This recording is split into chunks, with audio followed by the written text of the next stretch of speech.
conferencia lamentablemente no tendrá las características que iba a tener. No vamos a poder pasar los vasos griegos, pero de todos modos vamos a deleitarnos con el saber del doctor Fabio Vergara Cerqueira de la Universidad Federal de Pelotas, uno de los más significativos especialistas en música arcaica que tiene el Brasil. Quiero agradecerle enormemente a Fabio su presencia aquí en Mar del Plata.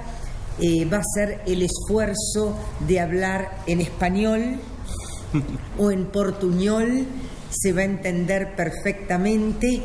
El doctor Vergara Cerqueira es catedrático de la Universidad Federal de Pelotas, tanto de la Facultad de Historia como de la División de Arqueología y Patrimonio. Muchísimas gracias, Fabio.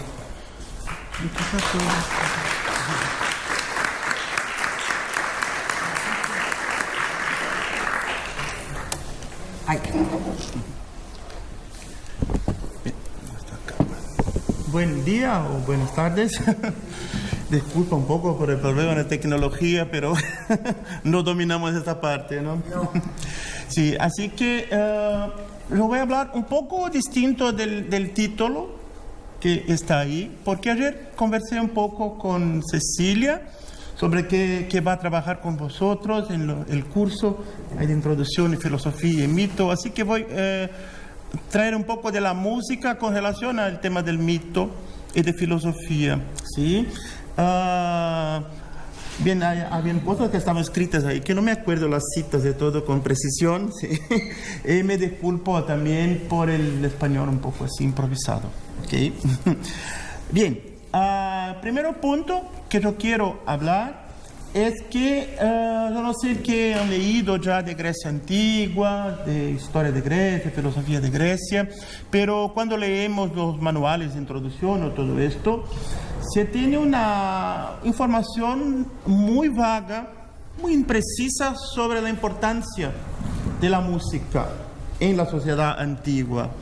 A las veces pero sí que decían que era importante, pero no se habla mucho. Y ahí se habla mucho de teatro, de filosofía, de literatura y todo el más, que merece atención, bien, ciertamente, ¿no? El problema es que esto crea una inversión en la percepción que uno tiene de la vida en la Grecia antigua. Una vez que se habla poco de la música, parece que ella estaba poco ahí. Y al inverso, ella estaba todo el tiempo ahí, muy presente.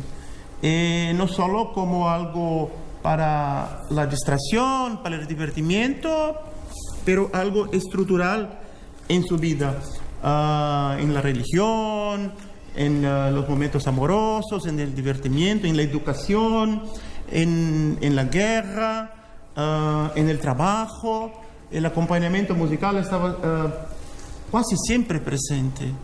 Tenían algunas creencias con relación al poder de la música, que es muy singular a la cultura griega, ¿sí? Entonces, el primer punto es nosotros tenemos una percepción inversa de la importancia de la música. Esto tiene que ver con el hecho de que la música es un fenómeno del punto de vista de la cultura, sobre todo de la inmaterialidad, mismo que tenga su aspecto material, por ejemplo, en los instrumentos musicales, los odeones, que son los teatros específicos para música, que se encuentran mucho en la arqueología, se encuentran muchas veces instrumentos musicales en tumbas, en enterramientos, representados en la iconografía, pero la música como un todo, la performance, la vivencia musical, esto, una vez que es en el nivel de la inmaterialidad, tenemos mucho poco, pero en verdad este nivel de la inmaterialidad, nosotros tenemos inmaterialidad oral, ¿no? Nosotros tenemos solamente de sociedades de del fin del 1800, inicio del 1900, cuando empieza a tener registro de grabación. Antes no tenemos, ¿no? Bien, este primero punto que yo quería salientar. El segundo es que, a pesar de esto, existe sí una tradición de estudios de la música griega antigua que viene desde el tiempo del Renacimiento, desde el fin de la Edad Media. Un gran nombre en esto fue el padre de Galileo, el más conocido Galileo de la física, pero su padre estudió la música griega y hizo la primera publicación de textos de música griega que se conocían gracias a la tradición de los manuscritos medievales. Y hay, por ejemplo, los 4 himnos que teníamos enteros, de un compositor cretense llamado Mesomedes, que es griego, pero del periodo del emperador Adriano, y fue el compositor oficial de la corte de Adriano. Mesomedes de Creta se llama él. Tenemos los 4 himnos: himno a la musa, himno al sol, himno a Apolo, himno a Calíope. Estos 4 himnos de él tenemos integrales, porque vinieron por la tradición de los manuscritos medievales. Y bien, a partir del siglo XIX, nuevos textos se sumaron porque la arqueología posibilitó el conocimiento, o bien en papiros, o bien en inscripciones en piedra, como por ejemplo los 2 himnos a Apolo del tesoros del templo de los atenienses en Delfos, un epitafio llamado Epitafio de Seikilos, que es de Asia Menor. Son 3 ejemplos, pero hay otros. Al todo tenemos hoy como entre 40 50 textos musicales griegos, integrales o fragmentarios, la gran parte fragmentaria, algunos más completos. Cuando digo textos musicales, ¿qué significa? Sí, los griegos producieron escrita musical, notación musical. Una pequeña parte de esto se quedó, y así se desarrollaron algunas metodologías de cómo interpretar esto con relación a cómo hacemos hoy la música, ¿sí? Bien. Así que el estudio de la música griega tiene su tradición. Yo no voy a hablar de ella acá, pero hay una historia de la evolución del conocimiento de esto, ¿sí? El que yo quiero traer aquí para ustedes hoy es un poco que tiene que ver con mito y un poco que tiene que ver con filosofía, ¿sí?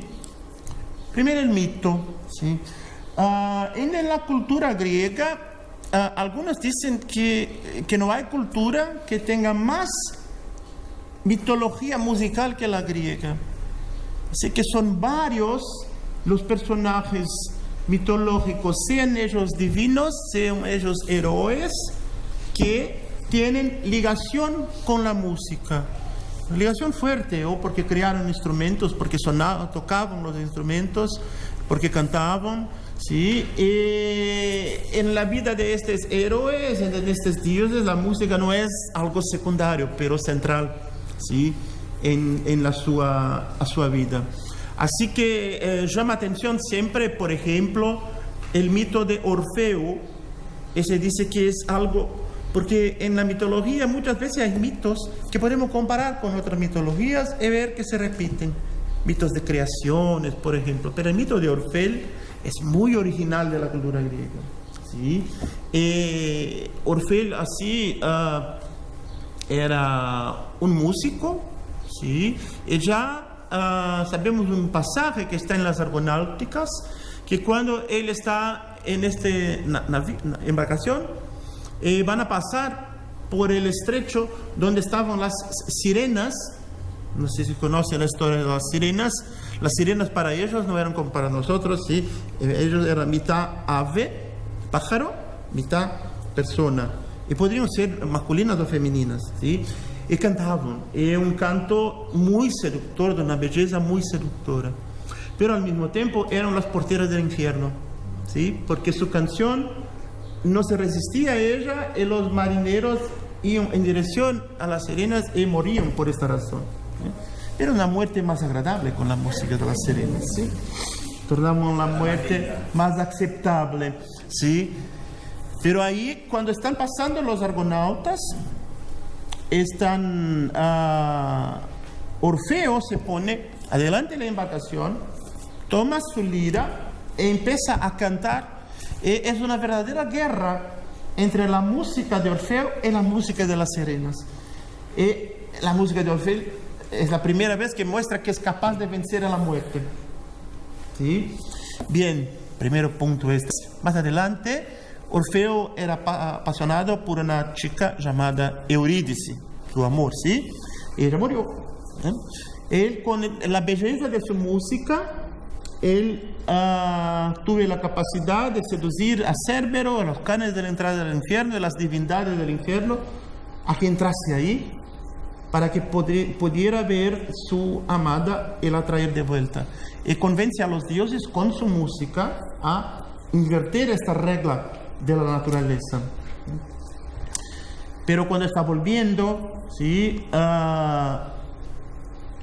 No tiene fuerza suficiente, mira para atrás, y esto condena, no podría hacer esto, tenía que esperar salir, no ha hecho esto, y así que muere definitivamente. Eurídice, él se queda muy triste, ¿sí? Bien, su música tenía un poder sobrenatural de encantamiento. Cuando Orfeo tocaba la lira y cantaba, el sonido de la su voz encantaba a los animales que venían a vuelta, todos los animales, los ríos, las montañas, toda la naturaleza, según los poetas, se quedaba seducida por la música de Orfeo, ¿sí? Después, más adelante, ya un poco triste, porque perdió Eurídice, no tiene más interés por el amor por las mujeres, ¿sí? Ahí se queda más interesado, dice la tradición, por los muchachos. Y bien, ahí está entre los tracios, que es su origen, y tocaba la lira, y todos los guerreros tracios en este momento se olvidaban de la latitud del guerrero, de la belicosidad, y se quedaban seducidos por la dulzura de su música. Dulzura de su música. Y ahí las mujeres tracias se quedan celosas, ¿sí? Y se vengan y lo matan. Hay una otra versión que son las bacantes que lo matan porque él tenía la boca muy hablante y reveló secretos de la muerte que tenía acceso, que eran secretos de conocimientos dionisíacos de todo esto. Así Dionisio dice a la bacante que debía matarlo. Y bien, de cualquier forma, murió. Y cuando muere, su cabeza y su lira caen al mar y sale un sonido muy bello, ¿no? Y viene a la playa en Lesbos, que es conocida como la isla de la música, la isla de Safo, de tantos poetas, de tantos músicos.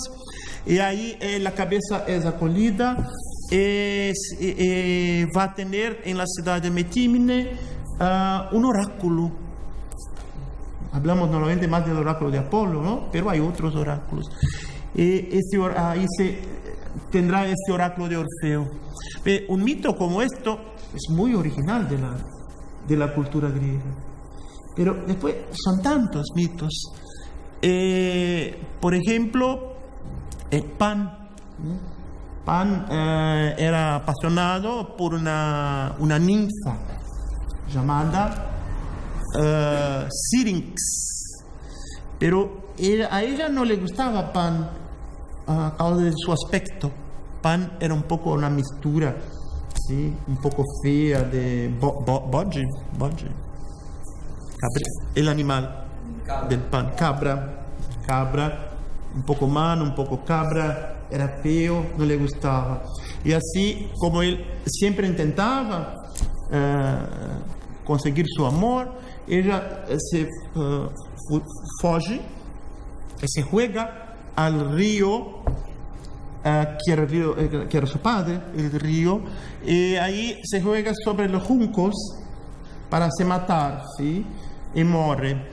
Y Pan se queda muy triste y va ahí y recoge algunos de estos juncos, y con estos él produce la famosa flauta de Pan. Y por esto ese sonido tan lloroso de la flauta de Pan, que era el sonido del sufrimiento de su amor perdido, ¿no? Y después no quiere más el amor de las chicas también. Se interesa por un pastor llamado Daphnis, al que él enseña la música de la syrinx, de la flauta de pan. Y así la música de este instrumento se torna la música de los pastores. Se cree que esta música hace que las vacas, el animal, Sí. de más leche, que toda la economía del campo sea mejor. Y así que crean algunos santuarios al dios Pan, y los sacrificios, los himnos hechos a Pan tienen siempre el acompañamiento de ese instrumento. Así ve cómo hay todo el mito, la práctica religiosa, la creencia, el elemento musical está presente en todos los momentos ahí. Los dioses crean los instrumentos, son creaciones divinas, así los instrumentos son divinos. El aulos, por ejemplo, ¿cómo fue creado? ¿Qué es el aulos? Es una especie de flauta dupla, con 2 tubos. Pero está como un oboe porque la embocadura no es directa, pero con 2 palletas, ¿sí? Hechas de junco. Y 2 tubos, así. Ese es un instrumento de viento más típico de los griegos. Lo inventó la diosa Atena. ¿Por qué? ¿En qué situación? Después que su protegido Perseus mató a la Medusa, para registrar este momento de gloria del ser humano sobre el monstruoso, ¿sí? Su protegido, esta victoria, ella quería un instrumento que fuera capaz de mostrar esta victoria. Ahí creó ese instrumento y se quedó muy contenta con él, ¿no? Tenía entonces una fiesta de matrimonio de 2 personajes llamados Peleos y Tetis. No sé si conocen esa historia. Ella estaba muy contenta para mostrar su invento a los otros, ¿sí? Empezó a tocar el instrumento y cuando hizo esto, las otras diosas empezaron a reír de ella porque en cuanto tocaba el aulos, hacía porque la presión que tiene que hacer es muy fuerte, así que hace una cara fea, ¿eh? Careta en portugués. ¿Te dice esto? Careta. Careta, italiano, en español también, ok. Una careta. Ella no creyó que era verdad, así que fue lejos en un río para tocar y ahí se miró como Narciso, ¿no? En el río y vio que sí, es verdad que hace una cara muy fea. Esto era en las montañas, donde ahí estaban los silenos, las Ménades, por ahí, seres mitológicos asociados a Dioniso, a la vida salvaje, ¿sí? Cuando ella ve que se pasa esto, ella juega fuera, se dice, descarta, ¿sí? Los 2 tubos de aulos, le juega. Está por ahí un sileno llamado Marcias. Él toma ese instrumento porque le encanta el sonido. Y ahí empieza la relación entre este instrumento y el dios Dioniso. Porque la música del aulos será la música más propia a todo lo que tiene que ver con la religión de Dionisos. Con el trance dionisíaco, con el trance báquico, con la fiesta, con la bebedera, cuando se bebe mucho. Bien, en paralelo a esto, la lira, el instrumento de corda, cómo se pasó la invención de este. La versión más conocida lo atribuye al dios Hermes. Hermes, hermano de Apolo, hijos de Zeus, ¿no? Hijo también de hermano de Atena también. Hermes tendría robado al ganado, Sí. ganado de Apolo. Y Apolo no sabía quién había hecho esto. Y ahí él un día ve una tortuga que pasa y le dice: tortuga, disculpa, tú eres así tan triste que no consigues cantar nunca. Yo voy a hacer un favor, yo voy a matar. Y así, muda que solo hace snip, snip, snip, ¿no? Va a empezar a cantar. Pero para cantar tiene que morir. Él mata la tortuga, tira, y utiliza la carcasa de tortuga como caja de resonancia. Y ahí cubre con piel, ¿sí?, del animal, mete los pedazos de los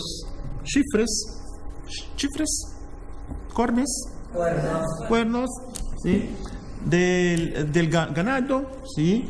Y bien, con las tripas hace las cuerdas y crea así la lira. Inventor de la lira, entonces, el dios Hermes, y hace una música maravillosa. Entonces Apolo le dijeron que era su hermano que había robado su ganado, y ahí él encuentra tocando la lira. Y Apolo, qué maravilla de instrumento que creaste, que son sonido bello. Hermes era siempre el dios del cambio, ¿no? Y le propone,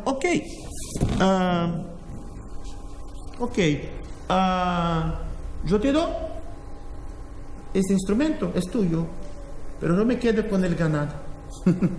El comercio, ¿no? Hermes siempre el comercio. Apolo, sí, seguro, te quedas con el ganado, yo quiero la lira. Y así Apolo se torna el dios de la música. Como dios de la música, él regía el coral de las musas, que eran las hijas de Zeus y Mnemósine.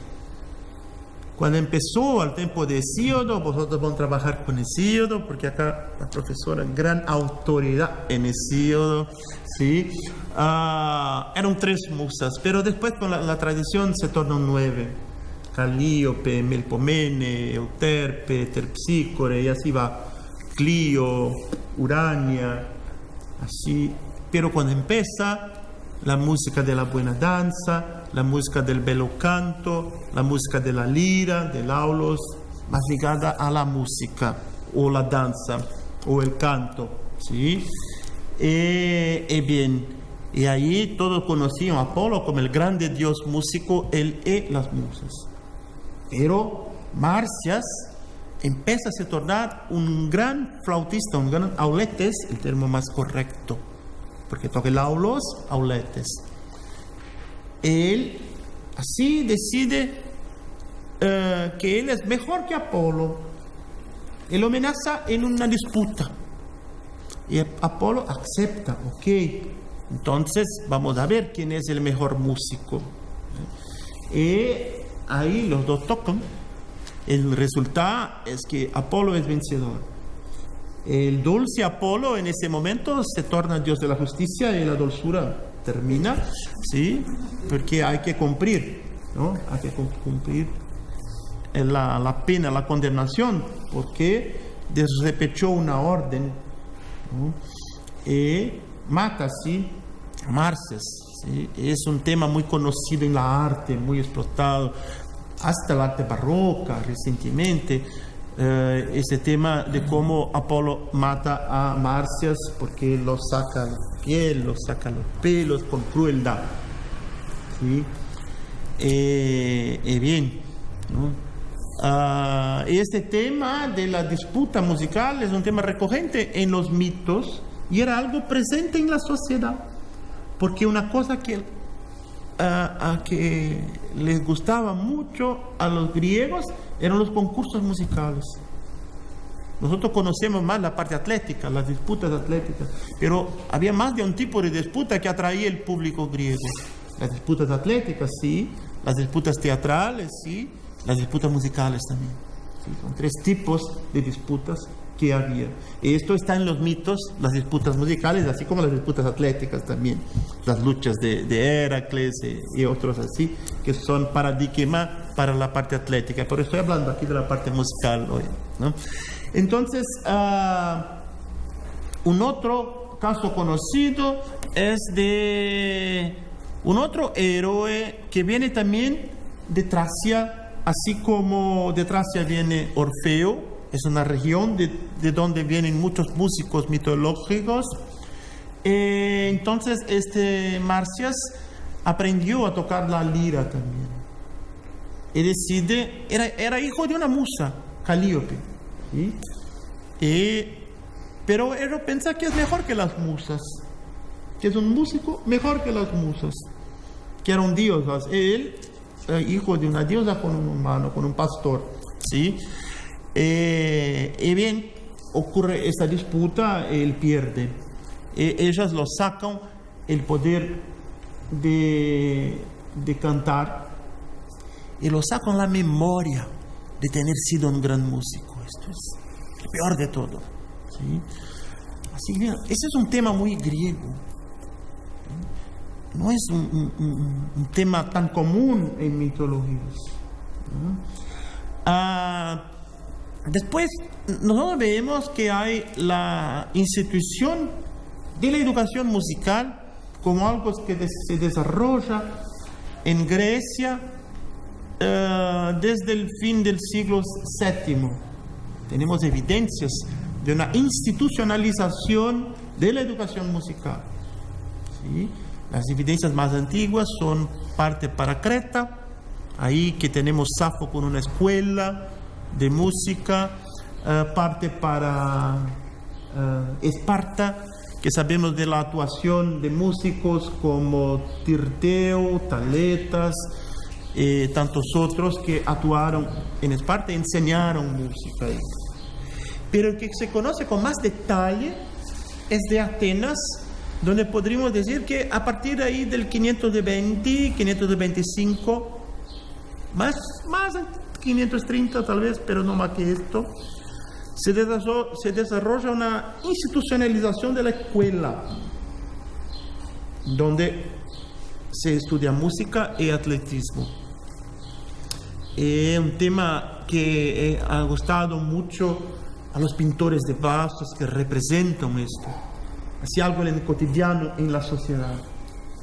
Y es interesante ver que este tema está también presente en los mitos.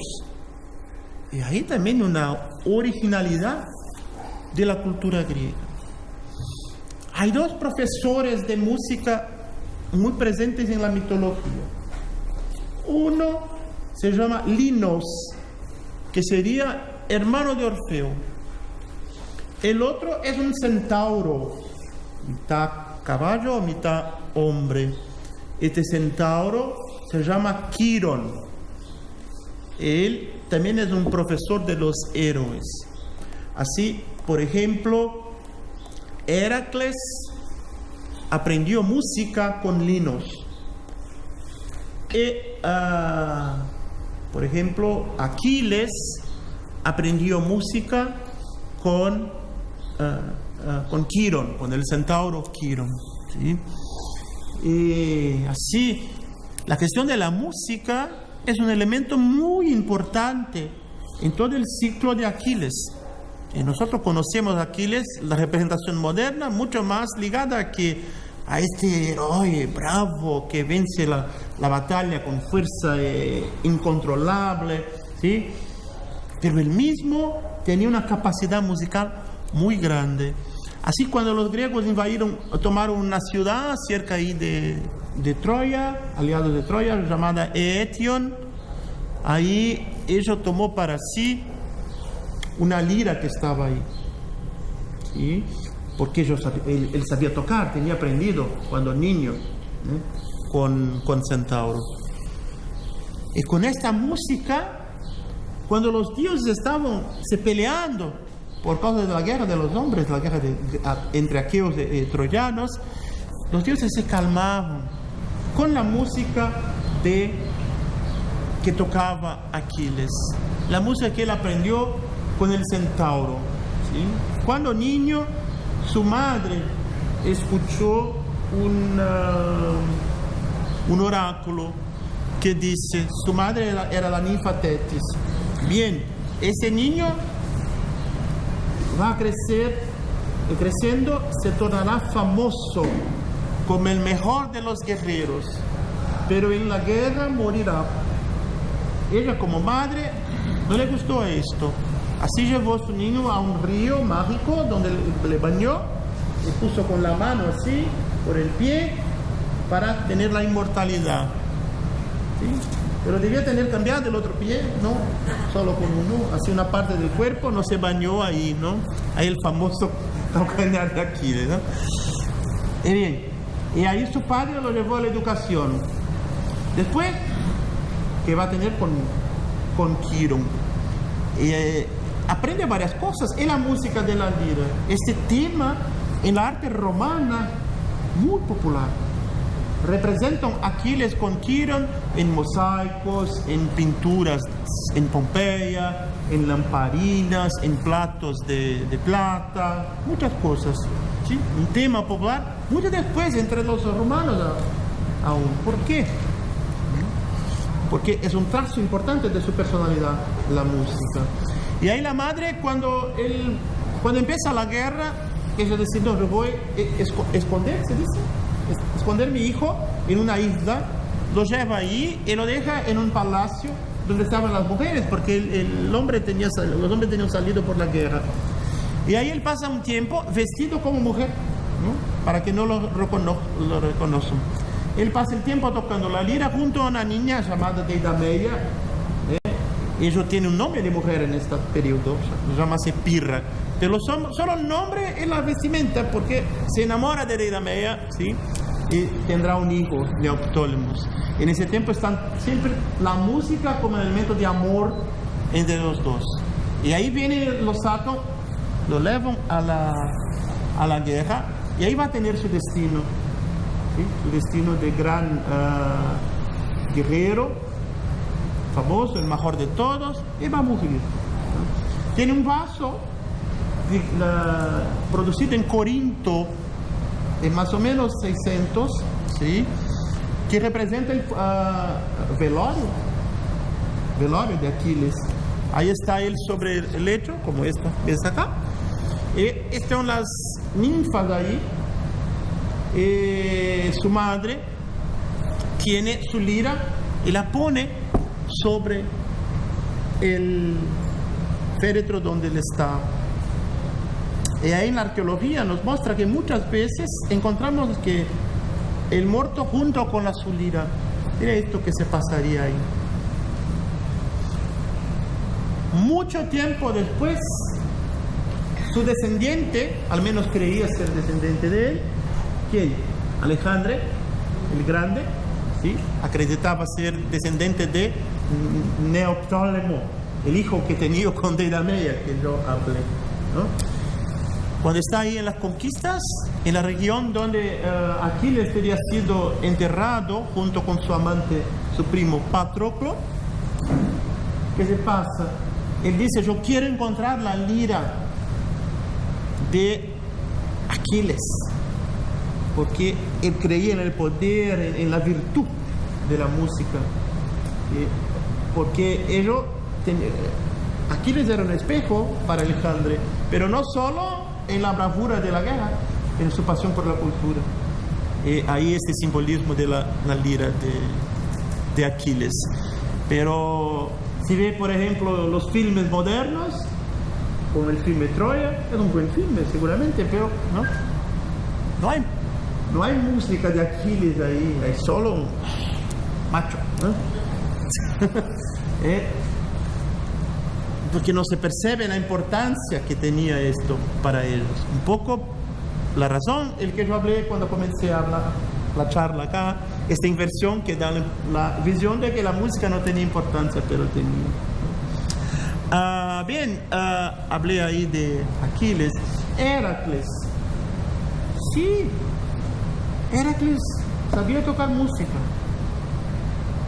Se habla de todo hoy de Heracles, pero no de esto, ¿no? Pero los antiguos sabían que Heracles tocaba la lira, ¿sí? Lo representan tocando la quítara, ¿sí? Y se sabe que él y su hermano gemelo Íficles fueron a clases con Linos, ¿sí? Pero Heracles era un niño un poco, creo que debía ser taurino, ¿sí?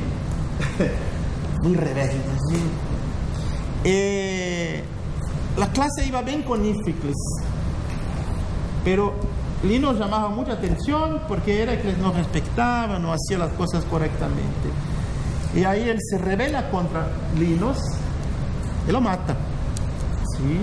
Este tema está muy presente. Yo iba a mostrar algunos pasos acá que muestran esta escena, una escena de pelea en la clase de música. Era que le pega una cadera para atacar Linos. De Linos se defiende con la sua lira. ¿Sí? Un tema recurrente. Después esto resulta en un esquema de representación de imágenes que es usado en otros mitos también, donde hay muerte de músicos. La muerte de músicos es un tema importante en la mitología. La forma como muere Orfeo, la forma como muere Linos, ¿sí? Y tantos otros. Mismo la muerte de poetas es un tema que la tradición da importancia a esto. Poetas que son músicos, ¿no? Porque cuando hablamos de poetas hasta el siglo V, por ahí, hablamos de músicos. No hay cómo separar las cosas. Es más tarde que separa. En el helenístico, bien, músico es músico, poeta es poeta. Emma, ¿no? Pero él es músico, él parla de los festivales de música donde participa, que va lejos y que gana premios como músico. ¿Sí? Entonces, vean cómo hay un repertorio de mitos donde también la cuestión de la educación musical está presente, de dioses y héroes, ¿sí? Esto tiene que ver así con una creencia de que la música es muy importante para la educación, es necesaria para la formación del carácter. Y ahí entra la filosofía, ¿sí?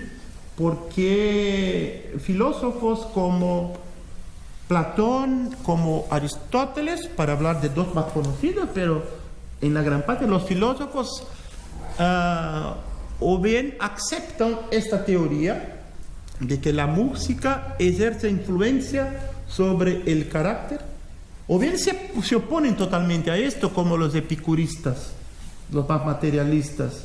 Pero esta oposición muestra cuando se oponen, se dedican a se oponer, utilizan argumentos que nos muestra esto, que era un debate, que era un tema importante. La música tenía o no tenía influencia. En el periodo más arcaico, buena parte del clásico era un presupuesto, ¿sí? Creían en la influencia de la música. Esto se manifiesta de formas muy variadas, ¿sí? Desde un poder mágico que la música tenía, utilizado por ejemplo en la medicina más tradicional, y mismo medicina hipocrática, recomendaba a las veces como terapéutica escuchar determinados tipos de música. Así se creía que una música en un tipo específico de flauta, tocada en un modo musical específico, tenía la capacidad de curar la picada de cobra, serpiente o cosas variadas. ¿Sí? Tenía un lado mágico, médico de la música. Este poder de la música sobre la materialidad está presente en algunos mitos también, que se llama los mitos de la lira constructora. El gran ejemplo está en el mito de Anfión, que es un otro héroe, tebano, ¿sí? Que recibió la lira de presente de Hermes. Hermes le enseñó la lira. Él sería hijo de Zeus y una heroína llamada Antíope, ¿sí? Tenía un hermano gemelo también llamado Céfiros. Céfiros era más de la guerra y del trabajo en el campo. Anfión era más de la ciudad y de la vida artística. Y bien, a un momento ellos van a construir la ciudad de Tebas, la fortificación. Y Anfión se sienta, toma su lira y tocando la lira los muros de Tebas se erguen. Las piedras un poco como el poder de Orfeo, ¿sí? Pero aprendió con Hermes, ¿sí? Así se construyen los muros de Tebas. Es un mito seguro, ¿sí? Se creía, no lo sé, pero es muy presente, y es tan presente en la identidad tebana que Felipe, rey de Macedonia, Felipe II, padre de Alejandro, cuando conquista Tebas, que resistió al avance macedónico, como venganza que hace, Tebas era muy conocida por los flautistas, los más grandes flautistas eran tebanos. Ahí obliga un flautista tebano, lo más conocido, a tocar en cuanto ellos destruyen los muros de Tebas.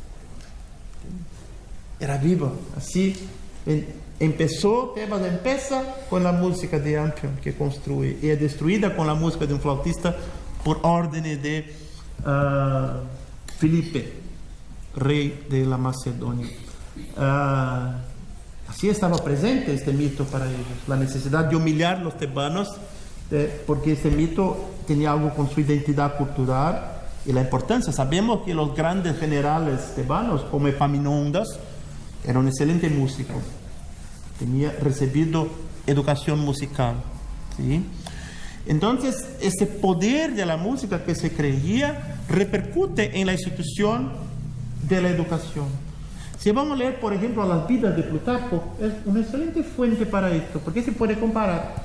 Que Plutarco dice, los diferentes héroes griegos son vidas comparadas, no sé si conocen esta obra, las vidas comparadas, que Plutarco escribe en el siglo I, la virada del primero y segundo, después de Cristo. Pero conocía fuentes de texto que tenía acceso en las grandes bibliotecas de esta época, ¿sí? Y ahí estas biografías de grandes personajes, ¿sí? Muy interesante, porque se va a comparar, va a ver la educación de los jóvenes cuando son niños griegos, casi todos reciben educación musical, y los romanos no, ¿sí? Un elemento identitario, ¿no? Una institución de la cual pasan. Y ahí, por ejemplo, Temístocles, a él no le gustaba la música, pero él decía, a pesar de que yo no quiso seguir las clases de música, yo soy capaz de transformar una ciudad que está en desorden en una ciudad en orden. Y mira, él no tuvo educación musical, sí, pero él tiene la necesidad de decir que a pesar de no tener recibido educación musical, él es capaz, porque el presupuesto era de que para ser un buen político era necesario tener recibido la educación musical, porque daba la capacidad de discernir el justo de lo injusto, ¿sí? Este valor un poco filosófico ahí que entra el debate de Platón y Aristóteles. Yo podría traer diferentes explicaciones, pero traigo dos en la filosofía que las dos van a influenciar el pensamiento posterior. La primera, más conocida en la tradición, es aquella atribuida a Pitágoras. La segunda, a un pensador ateniense que, si no fuera Platón, tendría sido olvidado, que se llama Damon, ¿sí? Pitágoras. Entonces, Pitágoras creía que la música tenía un orden que estaba en la relación de los intervalos musicales, que a través de los cálculos matemáticos, él creía que el número es el principio de orden verdadero e incuestionable del universo, ¿sí? Matemáticamente, los intervalos musicales eran los mismos que tenían los intervalos entre los cuerpos celestiales, los astros, los planetas. Así que él creía que había una música de las esferas, una armonía celestial, y que si uno aprende la armonía musical, es la única forma de introjetar en sí la armonía cósmica. Así que el aprendizado de la música proporcionaba desarrollar en el espíritu la misma armonía que era del orden y del cosmos.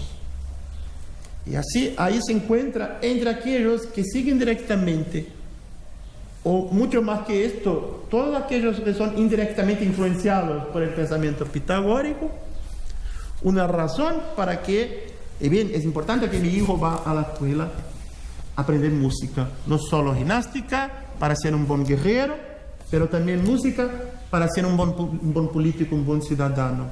¿Sí? La teoría de Damon. Damon fue, un poco antes de entrar en esto, Pitágoras sabemos que no escribió, ¿sí? Sus enseñamientos fueron pasados de forma oral, pero en Sur de Italia se desarrolló la escuela pitagórica en ciudades como Croton, como Metaponto, como Tarento. Y hay dos pensadores pitagóricos muy importantes, que son Filolao de Croton y Arquitas de Tarento. ¿Sí? Llegaron a nosotros fragmentos del pensamiento de estos. Y por ahí se ve algunos aspectos de las explicaciones filosóficas de un punto de vista del número, del cálculo, ¿sí? De la matemática, explicaciones filosóficas de la música. ¿Sí? Sabemos que después se va a tratadistas más recientes, periodo ya imperial. Se ve que verdaderamente hay una de teoría musical pitagórica. Hay un filósofo que fue alumno de la escuela de Arquitas de Tarento, que empieza pitagórico y que migra para Atenas, y ahí sigue la escuela de Aristóteles. Él se llama Aristóxeno de Tarento. Era uno de los más importantes seguidores de Aristóteles. Pero cuando Aristóteles va a morir, hay una disputa entre dos estudiantes, que es Aristóxeno y el otro Teofrasto, aquello que escribe sobre las plantas. ¿Sí? Y en esta disputa, como las universidades, la disputa por un rector, algo así, ¿no? Conocen esta realidad. ¿Sí? Entonces, al fin no fue Aristóxeno, pero Teofrasto que heredó la dirección de la escuela aristotélica. Entre tanto, Aristóxeno fue un gran tenía, según la tradición, más de 300 obras, pero muchas dedicadas a la música, un gran pensador de la teoría musical. Y así él hizo una adaptación de aquello que él sabía de la música por la formación pitagórica a la teoría aristotélica. Así que en Aristóteles hay una influencia de aquel que él habla sobre música de Aristóxeno, pero también de aquel que aprendió con Platón y antes, ¿no? Así que mezcla las dos cosas. Bien, cuanto a Platón, que era amigo de Arquitas de Tarento, ¿sí? Lo visitó unas 2 veces, ¿sí? Cuando fue a Sicilia pasó por ahí, ¿sí? Hay las cartas de Platón, ¿sí? Que es la correspondencia entre él y Arquitas de Tarento, este filósofo pitagórico. Así hay una influencia pitagórica sobre el pensamiento de Platón con relación a la música. Pero hay una otra influencia, pero junto a las dos, porque hay una homología entre las dos, de un pensador ateniense llamado Damon, ¿sí? Que él cuando joven conoció. La importancia, él habla de él y dice que es con él que él aprendió a comprender la música. Y este Damon es responsable por desarrollar una teoría que es algo también muy griego. Creo que después de este punto voy a terminar para poder... ¿sí? Sí. Porque, si no, hablo hasta las 5 de la tarde. Bien, que hay esta teoría atribuida en la tradición a este Damon de Atenas, que se llama la teoría del etos musical. ¿Ya escucharon de esto? Esto es muy importante. Es la creencia de que dependiendo de cómo se toca, de cómo se canta, de cómo se hace la música, ella tiene un efecto distinto. Hoy día hay una cosa que se llama musicoterapia, ¿no? Y la musicoterapia tiene exactamente el presupuesto de la posibilidad de una terapia basada en la música. Eso viene de los griegos, claro que otros pueblos también creen en cosas semejantes, ¿no? Y bien, en el caso de los griegos, así bien, en el pensamiento de Damon hay un encuentro entre el pensamiento filosófico que empezaba a se desarrollar en este presocrático de ahí, el pensamiento dialéctico y todo que van a ver ahí, estudiantes de filosofía y todo, ¿no? Con una tradición de reflexiones sobre la música. Damon sistematiza, él no inventa esto, es discusiones que venían ya de otros anteriores, que no conocemos, pero seguramente él tuvo la capacidad de sistematizar una teoría. En esta teoría, él habla de 4 etos musicales. Etoi, plural. Etos musicales. Etos, nosotros traduciríamos un poco como carácter, ¿no? Carácter, ¿no? Sí, etos, ¿no? Costumbre, manera de ser, ¿sí? Es una palabra que la antropología incorpora en su vocabulario para caracterizar un poco las fases de una cultura, ¿sí? Que un poco condiciona el modo de vivir, modo de ser, ¿no? Entonces se creía que dependiendo de la forma de tocar la música, aquello influenciaba a una persona a tener uno u otro comportamiento. Por esta razón entienden que para la educación es mejor uno u otro etos. Para la religión, otro etos. Y aquí va, ¿no? 4 etos. El primero, el etos etikon. El etos etikon es un poco del buen juzgamiento necesario al político, ¿no? Al ciudadano, ¿no? El etos practicon es la capacidad de tomar actitud, ¿sí? No solo juzgamiento, pero actitud. El etos ahí muy necesario para el guerrero, ¿sí? Acción, ¿no? Cuerpo firme, acción, activo, ¿sí? El etos entusiasticon, que puede ser virtud o vicio, depende, ¿sí? Pero se piensa en la importancia de la religión, es el etos fundamental para la experiencia dionisíaca. Etos entusiasticon, del entusiasmos, ¿sí? Necesario para la experiencia del trance, por ejemplo. Después, el etos malakon, que es, el otro día pregunté, los perezesa, pigriza. Perezosos. El sustantivo. Pereza. Malakon, el etos de la pereza, no tiene ganas de hacer nada. Sí, pereza. ¿Sí? Bebió mucho, ¿sí? Malemolencia, ¿se dice? No. Cuando uno no tiene vigor. Sí. Debilidad. Moral. Debilidad física y moral, ¿sí? No es bueno. Pero el mismo etos también es conocido como malakon por una otra palabra, etos trenodes. Así que este etos es útil específicamente para el canto fúnebre. Trenos es canto fúnebre. Etos trenodes, etos del canto fúnebre. Trene es lamento, ¿sí? Funerario. Entonces ve, el etos entusiástico es necesario para la experiencia religiosa dionisíaca, pero en el día a día lleva a un muchacho a ser mucho, excesivamente festivo todo el tiempo, ¿no? Hay momentos que no es bueno esto. El malakon, en cuanto a estos malakon no es bueno, ¿sí? Pero útil para una situación específica, ¿sí? Y ahí, ¿cómo se llega a este resultado?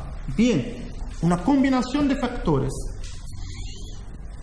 el instrumento musical, por ejemplo, la lira es más propia para el ethos ético, ¿sí? Y para el ethos práctico. El aulos es más propio para el entusiástico, la fiesta, la alegría, y para el lamento fúnebre. ¿Sí? También un instrumento muy propio, ¿no? Hay un aulos específico para acompañamiento de los cantos fúnebres durante el velorio, durante el cortejo, ¿sí? Entonces, el instrumento musical. ¿No? Después, el modo musical. El modo musical sería un poco así, el que nosotros llamamos hoy escala. En español, escala musical, ¿sí? ¿Sí? Do mayor, sol mayor, esto sí. Pero tenemos también modo mayor, modo menor, ¿no? Entonces, el modo del griego no es el nuestro modo, sería escala, ¿ok? Ahí, el que nosotros llamamos modo sería para el griego género, ¿sí? Ellos tienen 3 géneros, diatónico, cromático e enarmónico. Enarmónico es algo muy singular para la música griega en la tradición occidental, que es un modo que combina intervalos de un tono y medio y de un cuarto de tono. ¿Sí? Nosotros no tenemos más de eso, no escuchamos, no, para nosotros es desafinación, para el griego no, conocía. Y bien, el diatónico era el modo ideal, ¿sí? El género ideal. En los modos, el dórico es el mejor de todos.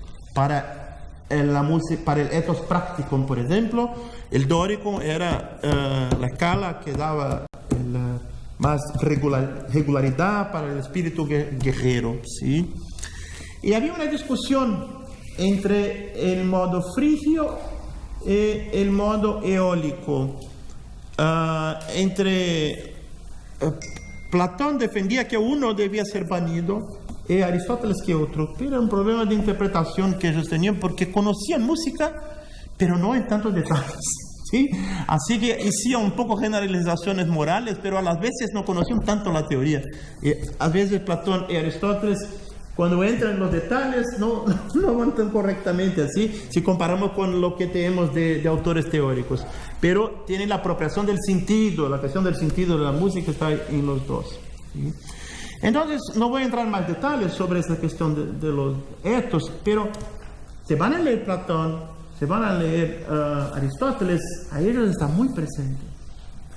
Por ejemplo, procuren en la República de Platón, hay 399, por ahí, 398, 99, tendrá toda una discusión sobre cómo debe ser la música en su ciudad ideal.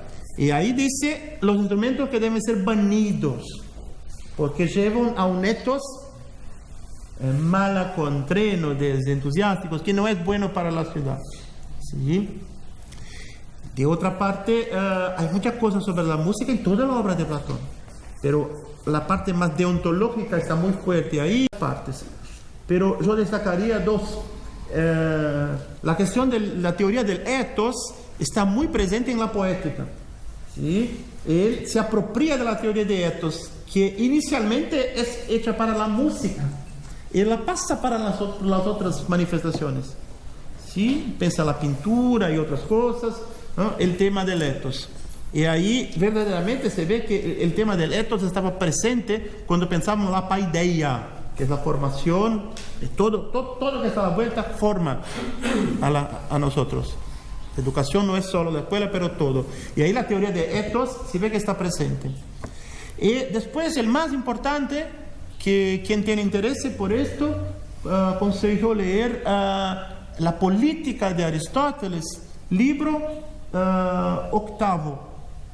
¿Sí? Hay muchas cosas sobre la educación musical. Muchas cosas, ¿sí? No voy a sintetizar aquí ahora porque es una charla entera sobre este tema del libro 8 de Aristóteles que habla de la educación musical. Pero sintéticamente él la defiende. pero reconoce los argumentos de aquellos que son contrarios y en razón de este propone cómo debe ser, por cuánto tiempo debe seguir el niño las aulas de música, qué instrumento debe tocar, que es la lira y no el aulos, y todo esto. ¿Sí?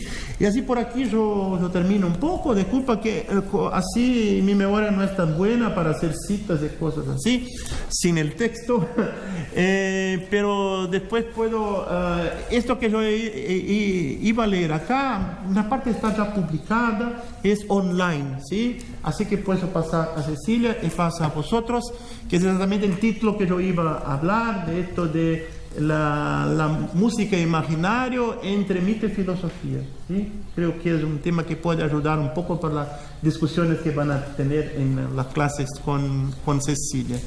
Gracias por la atención.